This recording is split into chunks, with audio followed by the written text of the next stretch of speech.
What is good, YouTube? It is your boy Stormy here, and I am finally back with another video. And as you guys can already tell by the title, today we are going to be talking about Kawaki's crazy decision he made in chapter 79. But before we start, make sure you guys like, comment, subscribe, and also follow my Twitter link in the description. So yeah, let's go right ahead and move on. So if you've been keeping up with the Boruto manga, you would know that Kawaki has done the most unthinkable thing imaginable. And that thing was actually reversing the roles of him in Boruto's lives. Now, over the past week, Kawaki has been getting slandered through the mud by the Boruto fandom and other people. Now, the words people have been calling Kawaki throughout the past week are basically a few things: disloyal, ungrateful, and a hater. Now, I'm not gonna lie to you guys and say that the things they are calling Kawaki aren't true, because they are 100% correct. What Kawaki did in chapter 79 is just simply unforgivable. But I'm going to shed the light a little bit on Kawaki, as he does have good enough reasoning, just going about it the wrong way. Now, Kawaki and Boruto's positions have always been wishy-washy, because when Kawaki gets introduced, that's when everything starts to go downhill, as Ishiki was the biggest threat at the time. If Ishiki was able to get access to Kawaki's body, it would have meant the end of the world for the Naruto verse. So if anything, Kawaki was the biggest winner in the entire Kara arc, as not only did he get rid of Ishiki, but he also got a better karma later down the road, which can only be used solely as a weapon. But the crazy thing about it is that Kawaki didn't even want the karma back at first. He only wanted it back once he realized that Naruto's life was actually in danger. That was when his desire had allowed him to awaken the karma that Amato had reconstructed. This just goes to show how deep Kawaki really loves Naruto. If he's willing to take back something that was the sole reason for all of his trauma, Naruto provided Kawaki with everything. Gave him a home, family, love, and even friends. But this is what caused Kawaki to go down a road of madness. As his love for Naruto got more and more, he literally became obsessed with him. And he grew an attachment that spiraled him out of control, to the point where he even decided to send Naruto to a whole nother dimension. But not only that, in chapter 79, he even decided that he wanted to change roles with Boruto, after telling Ada that he wished Momoshiki's vessel wasn't Boruto, the son of the Hokage. But Kawaki decides to take it a step further after telling Ada to tell Shikamaru that Boruto killed Naruto. Now, I'm gonna be honest, that was probably the most shiestiest moment in all of anime, after this dude literally just took over his brother's entire identity, even going as far as to say that Boruto killed his own father. He is definitely a scumbag for doing that. But even though Kawaki has done all those things, he is low-key justified, as Kawaki is doing all this to get rid of a certain someone, and that certain someone is Momoshiki. As Kawaki is sort of in the right, Momoshiki is a worldwide threat and definitely cannot be tamed, as Momoshiki is the one that let Kawaki go, and had Momoshiki not let Kawaki go, we wouldn't even be in this problem. So yeah, Kawaki does have the right intentions, but the way he's going all about it is completely the wrong way. Because let's look at it from Kawaki's perspective. Momoshiki is a demon that's trying to kill everyone and everything, and it doesn't look like he's going to be switching over to the good side anytime soon. And not only that, Kawaki's main goal is to get rid of the Otsutsuki. So starting off his goal by killing Momoshiki really isn't a bad idea. And you also have to look at the hatred Kawaki has for the Otsutsuki. The Otsutsuki are some of the main reasons why he went through what he went through. Had Ishiki abusing him for years just to develop the karma seed, being told for several years that he was worthless and he was only good for being a vessel, can really put a mental toll on somebody. And really all that Kawaki wanted was a true place to call home, and Naruto gave him exactly that. But now that him and Boruto's roles are now reversed, going into the time skip, I do think that Kawaki is going to turn into a dictator for Konoha, because now that Boruto is exiled from the entire world, Kawaki will now have every reason to kill him, because like Kawaki said, nobody would even attempt to touch Boruto, which is another reason why I think this is a messed up situation for Kawaki as well, as Boruto low-key did put a burden on Kawaki. Although there is characters saying that they would kill Boruto if it came down to it, nobody in their right mind would actually go through with it and kill Boruto.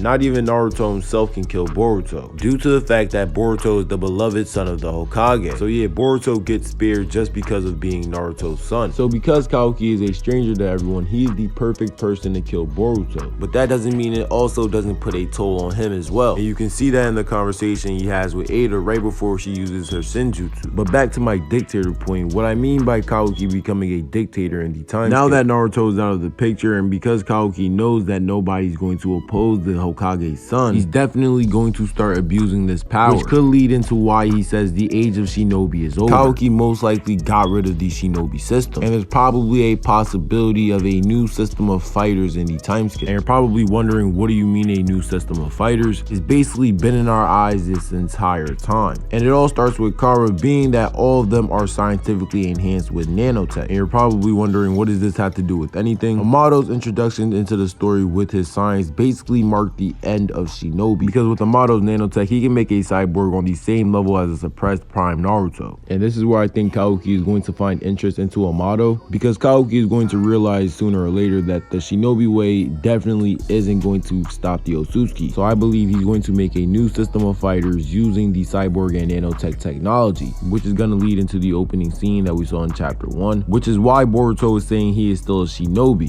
But this is just a theory and my prediction, and I definitely think this could be a likely scenario on what happens in the time skip, because there's no way they introduce these cyborgs and nanotech and not do nothing with it. You see how someone like Al came back using the nanotech? I for sure think that we're going to see a bunch of people like Al in the time skip, pulling out miniguns and all types of crazy technology that's going to be in the time skip. But even before Amado came into the picture, Konoha was already stacked on the technology side and were already way more advanced than all the other nations. And now that Kawaki is now Naruto's son, nobody's going to think to stop Kawaki, and it's definitely going to be a disaster for Konoha in the time skip. But we've made it to the end. Make sure you guys like, comment, subscribe, and also follow my Twitter link in the description. Tell me what you guys think down below in the comments, and I'm out. Peace.